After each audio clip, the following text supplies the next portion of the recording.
Hello everybody, my name is Andrew Holliday and I'm the Applications Engineering Manager at Phase 3D.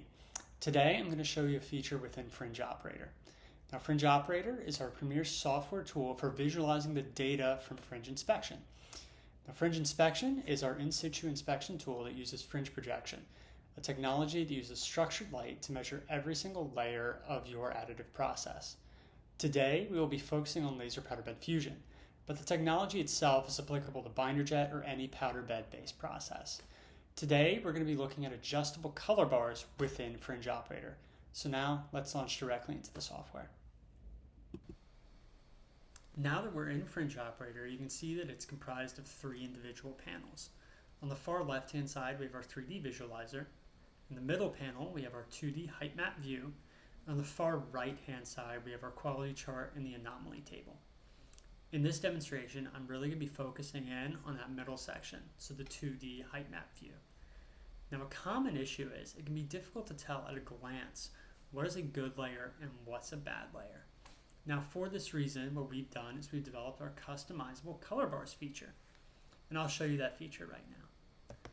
So if I click Customize Colorbar, what I have the ability to do is to set my own continuous color bar. Now this takes the same format of the existing color bar within the 2D height map view. However, I have the ability to change the magnitude of said color bar or even the pivot point and adjust the colors. I additionally have the option to create my own discrete color bar. Now in this case, what I've defined is anything plus or minus 50 microns is white, meaning it's totally acceptable and not an issue. From 50 to 120 microns above and below the level build plane, I've deemed yellow, meaning it needs attention. Now, plus or minus 120 microns, I've said is a significant anomaly and needs either direct attention now or maybe even will fail to build. Now, by using these discrete color bars, what I'm able to do is quickly visually distinguish between what is a good layer and what is a bad layer. Now, we can see our current layer, layer 134, is by and large totally okay and needs no attention. But what happens when I skip to a layer that has more critical anomalies?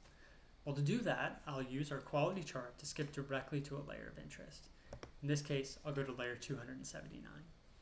What you can see here is we had a large recoater hop where the recoater actually made impact with the part, and we can see that in primarily yellow, but also some red sections, meaning that recoater dropped down into the powder bed greater than 120 microns in depth.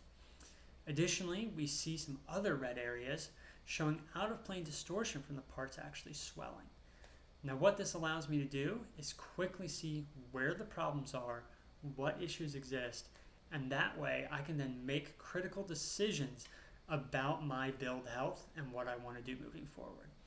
I can use these quick height map views to make distinctions on what is good, what is bad, maybe if a part needs to be failed, or even what areas or what sections in the part to take extra precaution when doing a post-build inspection.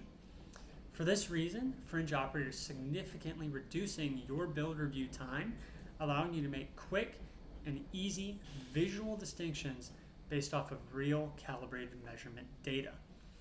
Now, of course, if you have any additional questions, feel free to reach out to me if you want to know more about Fringe Operator or our Fringe inspection system. Thank you very much.